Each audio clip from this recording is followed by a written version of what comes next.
Nahuli sa CCTV ang pagbakla sa side mirror ng isang nakaparadang sasakyan sa Espanya, Maynila. Iniimbestigahan na kung sino ang nasa likod ng pagnanakaw.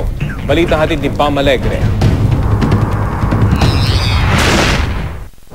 Sa sobrang tahimik ng lugar na ito, hindi lubos akalain ng 25 taong gulang na si Samuel Versosa III na mabibiktima siya ng Baklas Mirror Gang. Madaling araw ng Huwebes, October 3, payapang-payapa ang kalye ng Josefina sa May Espanya, Maynila. Nang biglang may dumaang motorsiklong may sakay na isang babae. Palingalinga at sinilip muna nila ang bahay ng kapitan ng barangay na nooy gising pa.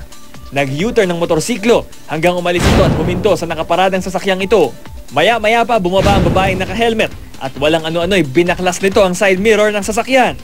Hindi pa nakontento, sinubukan pa niyang alisin ang kabilang side mirror pero hindi siya nagtagumpay dahil nabasag ito. Nung tumahol pala yung aso namin, doon pala nangyari yung incident. So mga around 2:43 AM. First time kasi talagang may may protector ako actually. Tinanggal pa talaga yan. Kinabukasan na nalaman ni Samuel na nanakawan ng salamin ng kanyang sasakyan. Agad naman niyang ipinablatter ang insidente sa barangay. Yun, maganda nga rin yun at i-report nila.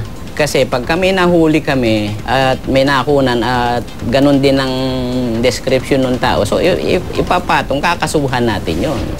Para lahat yung mga previous pwedeng ipatong sa kanila.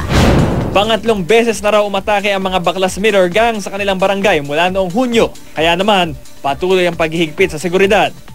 Pam Alegre, GMA News.